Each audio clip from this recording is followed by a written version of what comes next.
ጤና ይስጥልን ተመልካቾቻችን ዛሬ በደቡብ ጎንደር አለምበር በተሰኘ ከተማ አቅራቢያ የሚገኘው የወታደራዊ ካምፕ በፋኖች ቁጥጥር ስር ገብቷል። በተለያዩ የጎንደር አካባቢዎች እንደዚሁ ዛሬ ከፍተኛ ውጊያዎች ሲደረጉ ነው ያሉት።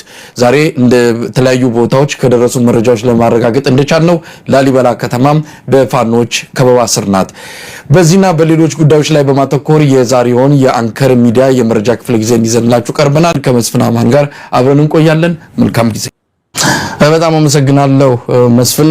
እንግዲህ ዛሬ ላይ ሆነን የተለያዩ ርዕሰ ጉዳዮችን ይዘን የምንወያይበት መድረክ ነው ይዘን የመጣነው። በተለይ በአማራ ክልል የሚደረገው እንቅስቃሴ ዛሬ በተለያዩ አካባቢዎች በተጠናከረ ሁኔታ በመካሄድ ላይ ይገኛል።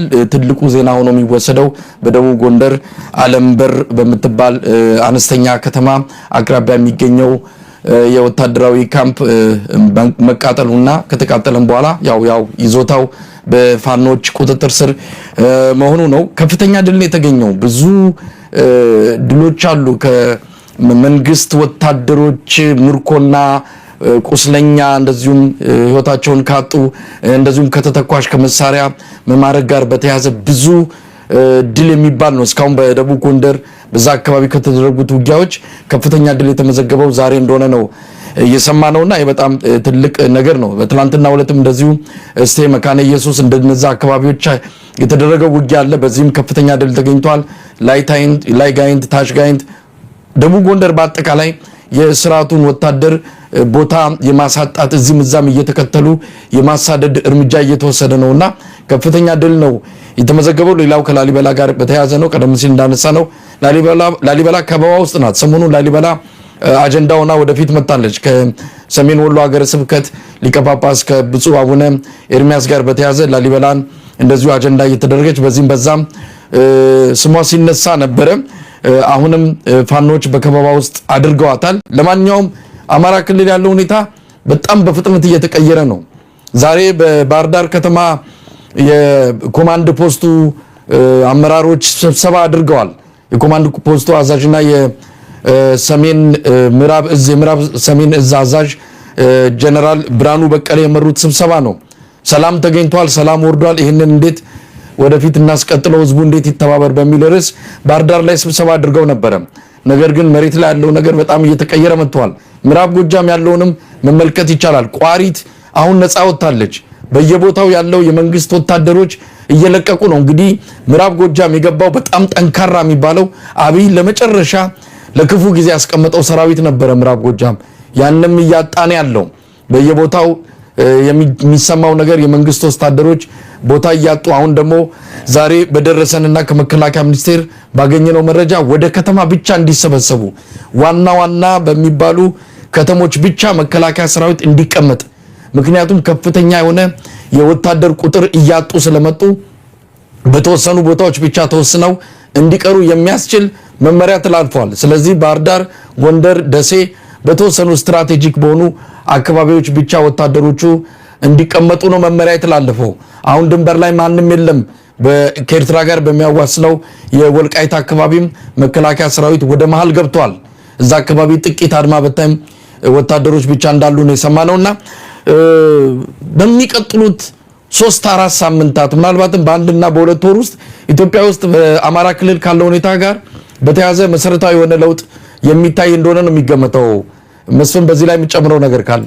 አዎ እውነት ነው መሳይ። ከላሊበላው ልጀምር። የላሊበላው ኦልሞስት እንግዲህ ላሊበላን ፋኖን አጽድተን ላሊበላን ተቆጣጠረን ተብሎ ፌሽታው ምንድነው ደስታው የመንግስት ባለስልጣናት የመንግስት ካድሬዎች ፌሽታ ደስታ ሴሌብሬሽን ሳያበቃ አንድ ሳምንት እንኳን አልሞላውም ሳያበቃ ላሊበላ ከተማዋ በዚህ ደረጃ በፋኖ መከበቧ አሁንም የሚያሳየው ፋኖ ምን ያህል የህዝብ መሰረት እንዳለው ምን ያህል አቅም እንዳለው እያሳየ ያለበት ሁኔታ ነው ያለው። እነዚህ ሰዎች ላሊበላ ነፃ ወጣን፣ ፋኖ ምንም አቅም የለውም፣ ወታደር ሲመጣ ይሸሻል የሚለውን ነገር ዲስፕሩቭ የሚያደርግ ዋጋ የሚያሳጣ ሁኔታ ነው እያየናል። ይሄ ነገር ብዙ ቦታዎች ላይ አይተነዋል። ደብረ ማርቆስ ላይም ሌሎችም ከተሞች ላይ አይተነዋል።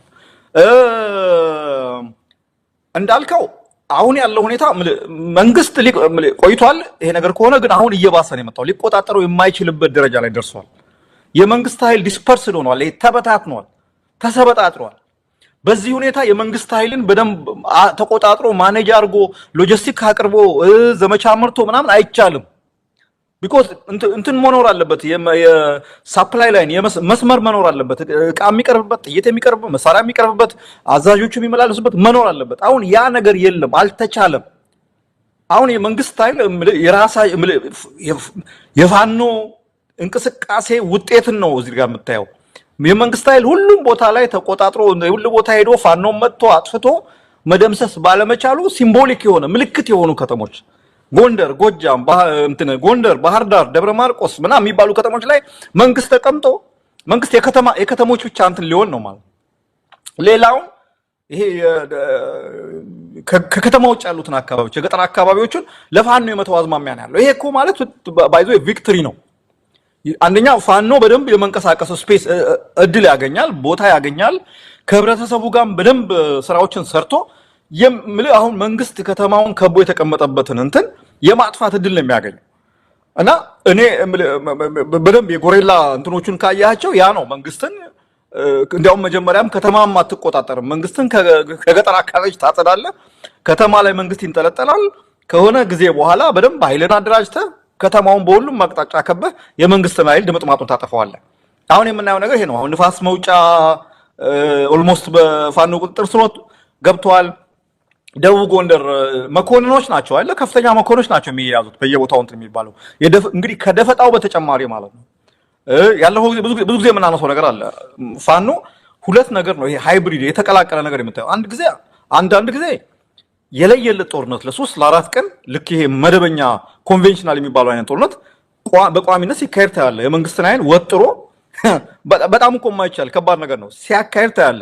በሌላ ጊዜ ደግሞ ደፈጣ ጥሎ በጣም ታርጌትድ ኢላማውን ሳይል የመንግስትን ኃላፊዎች የጸጥታ አስቸጋሪ የሚባሉ ሰዎችን መጥቶ እንትን ሲያደርግ ታያለ። እና ይሄ የፋኖን እስካሁን የተካሄደው እንቅስቃሴ በደንብ አሁን አንዳንዴ ፋኖ ዝም ብሎ ፋኖ እንቅስቃሴ ግብታዊ ነው እንደው ዝም ብሎ በቃ በስሜት በእልህ ተነስተው የአንዳንድ የአካባቢ ወጣቶች ኖ ኢትስ ሪሊ ሚሊተሪሊ ካየው በደንብ የተጠና የታሰበበት ስራ ነው የተሰራ ያለው። አሁን ዛሬ ነው ትላንትና የሰማሁት አንድ ጥሩ ነገር አለ። ለምሳሌ ደቡብ ጎንደር ላይ አንድ የተካሄደው ኦፕሬሽን ላይ ከምዕራብ ከጎጃም ተሻግረው ነው ያን ኦፕሬሽን አንድ የጎጃም ፋኖች ናቸው እዛው ኦፕሬሽን ላይ ኢንቮልቭ አድርገው ለደቡብ ጎንደሮቹ ሽፋን ሰጥተው ያን ኦፕሬሽን ስኬታማ ያደረጉት። ከዚህ ቀደም ወሎ ላይ አይተናል። የማነሽ መርሳ ነው ኡርጌሳ ውጫሌ ላይ እንደዚሁ ከሰሜን ሸዋ አካባቢ ተንደርድረው መጥተው ድጋፍ የሰጡበት ሁኔታ ነው ያለው። እና እንደዚህ አይነት ነገሮችን አሁን እየጨመሩ የሚሄዱበት ሁኔታ ነው የምናየው። አሁን እንዳልከው ገጠሮቹን ለቆ ሲወጣ እንትኑ የፋኖ ኃይል እርስ በርሱ የመገናኘት የመደጋገፍ የመንቀሳቀስ እንትኑ ይሰፋል እና ያንን ጉልበቱን የበለጠ አጎልብቶ በተወሰነ ጊዜ ውስጥ የመንግስት ይሄ ከተሞች ውስጥ የተቀመጠውን የመንግስት ኃይል የመምታትና የመደምሰስ እንትን ያለውና እኔ አሁን ደከመን ራሱ እኮ ታውቃለህ ቦታዎቹ ይሄ ቦታ ተለቀቀ ይሄ ቦታ ተለቀቀ ማለት በጣም አንዩዥዋል ነው። በነገራችን ላይ አንዩዥዋል ነው። በጣም ያልተለመደ ምንድነው የመንግስት ኃይል አንድ ቦታ ከያዘ ካለው ጉልበት አኳያ ካለው እንትን አኳያ ያን ነገር ይዞ ሆልድ አድርጎ ያጸናል ተብሎ ነው የሚጠበቀው። ግን ሳምንት ተመልከት፣ ላሊበላን ተመልከት። አንድ ሳምንት ላሊበላን ከፋኖ አጸዳን ብለው በፌሽታው ስብሰባው ምናምን አይተሃል። ያ እኮ ገና እንትኑ ጋብ ሳይል ነው አሁን ፋኖ ተመልሶ ከተማዋን ከቦ እያስጨነቀ ያለበት ሁኔታ ነው ያለው። እና እኔ ይሄ ነገር በዚህ የሚቆም አይደለም። እንዳልከው ኢትዮጵያ ውስጥ ብዙ ነገሮች እየተለወጡ ያለበት ሁኔታ ነው ያለው። ብዙ ነገሮች አቅጣጫ ወደ አዲስ አበባ ነው። ምንም እንትን የለውም፣ ጥርጣሬ የለውም። አቅጣጫ ወደ አዲስ አበባ ነው።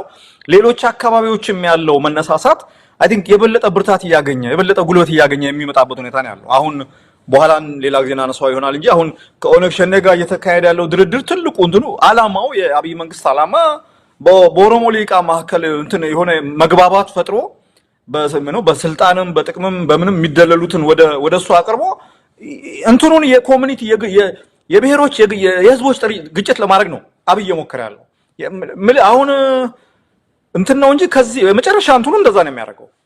ልክ እንደ ሩዋንዳ ወጥቶ በግልጽ ወጥቶ ልክ ያለፈው ጊዜ ይሄ የቡራዮ የሰበታ የምናም ገበሬዎች መጥተው ሊከላከሉ ነበር እንዳለው አሁንም እንደዛ ነው የሚያደርገው። አብይ ተስፋ ከቆረጠ እንዳልነው የአእምሮ ጤንነቱ ጥያቄ ውስጥ የሚገባ ስለሆነ ተስፋ ከቆረጠ ወደዛ ነው እንትን የሚያደርገውና አይ ቲንክ ብዙ ነገሮች አሉ የሚወራለት። መሱ ምናልባት ከላሊበላው ጋር በተያያዘ አንድ የሰማነው መረጃም አለ። ዳንኤል ክብረት እዛ ነበር አሉ። እንደውም እንደሰማነው ያንንም ስብሰባ ያስተባበረው ላሊበላ ላይ የተካሄደውን ስብሰባ ያስተባበረው የመራው ከጀርባ ሆኖ አጀንዳ ሲቀርጽ ያ ስብሰባ በዛ መልኩ እንዲካሄድ በማድረግ ረር ከዛም በኋላም ደግሞ በተለያየ መልኩ እንቅስቃሴዎችን ሲያደርግ ነበር። አሁን ፋኖች ሲመጡ ከበባ ላይ መሆናቸውን ሲያቅላጥ ብሎ መውጣቱን ነው እየሰማነውና ይሄ ሰውዬ ሚናው አልታወቀም። አንዳንድ ጊዜ እንደ ጠቅላይ ሚኒስትሩ ዜና መዋል ጸሐፊ ያደርገዋል፣ አንዳንድ ጊዜ እንደ ቃል አቀባይ ያደርገዋል። በይፋ የተነገረን ሹመቱ ግን የማህበራዊ አማካሪ እንደሆነ የማህበራዊ ጉዳዮች አማካሪ እንደሆነ ነው የሰማነው። ሊያያዝ ይችላል እና ይሄ ሰውዬ እዚህም እዛም አለ። አሁንም ጃውሳ እንዳለን ያለው በነገራችን ላይ ጃውሳ የሚል አንድ የወሎ ዘፈን ሰሞኑን ሰማሁና ይህንን እንደ ክብር ስም መጠቀም ጀምሯል። እኔ ጃውሳ ነኝ የሚል ነገር እሱም በተወሰነ ደረጃ ጃውሳና ፋኖን ለዩ የሚል ትንሽ ጠጋጠጋ ማለት ሞክሮ ነበር። መልሶ ያገርሸበት ይመስላል። ለማንኛውም እዛ ተገኝቷል። ይሄ ሰውዬ የሆነ የተለየ ሚሽን ያለው ይመስላል። እኚህም አባታችን ምንም እንኳን እኛም መድረክ ላይ መጥተው የተለያየ ከሳቸው መረዳት አንፃር አንዳንድ መግለጫዎች ቢሰጡንም አሁንም ድረስ ከጉሮሯችን ወደ ታች አልወርድ ያለ ነገር አለ። የሳቸው ጉዳይ ወዚህ ውስጥ ነገር ባይገቡ ጥሩ ነው። የሃይማኖት አባት ናቸው። ግን አሁንም ዳንኤል የሚባል ከሳቸው ዙሪያ ማይጠፋ ከአብይ ሚሽን ተልቆ ተሰጥቶት የሆነ ነገር እያደረገ ያለ ግለሰብ አለና ምናልባት የሰማው ነገር ካለም በሰማነው ልክስ ምን ማለት እንችላለን?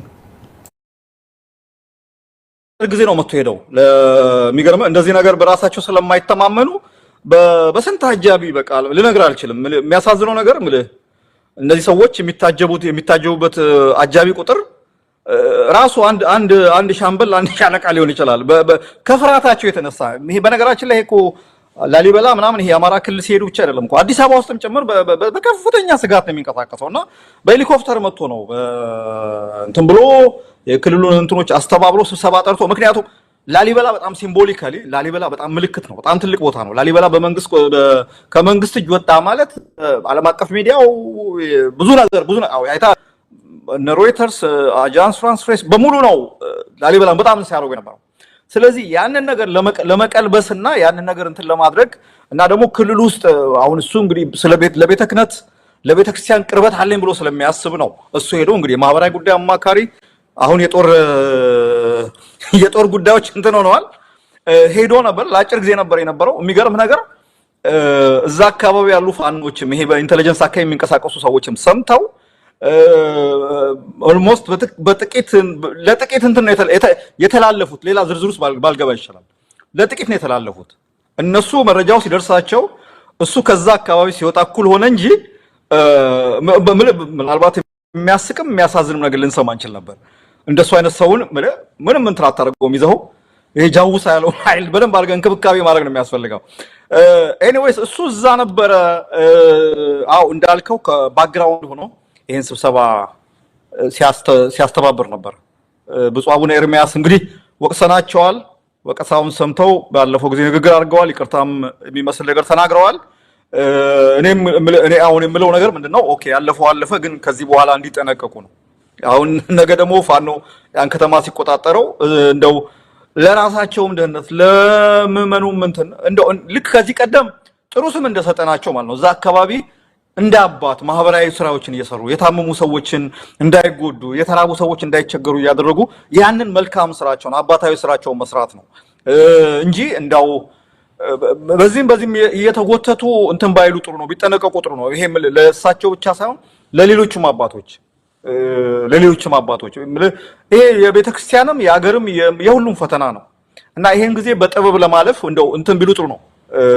እኔ ይሄን ነው የምለው እና ግን ለትንሽ ነው የተላለፉት። እንግዲህ አዶን ነው ምን ሊሆን እንደሚችል እኔ እንግዲህ መገመት አልችልም፣ ግን ቢገናኙ ነው ምን ሊፈጠር እንደሚችል አላውቅም። አንድም በነገራችን ላይ አሁን ፋኖ ላሊበላ አካባቢ ኦፕሬሽን እያደረገ ያለው ይሄ ነገር ተሰምቶ ነው። የመንግስት ትልቅ ባለስልጣናት መጥተዋል ተብሎ ነው ፋኖ ተመልሶ እንጂ ፋኖ ኦሬዲ ከተማውን አደጋ ላለመጣል ነበረ ከአካባቢ ርቆ የነበረው እና ግን ወሳኝ የሆኑ የመንግስት ባለስልጣናት መጥተዋል ሲባል ነው ከተማውን ከበባውን ማጠበብ የጀመረው። እንዳጋጣሚ በሄሊኮፕተር አመለጡ።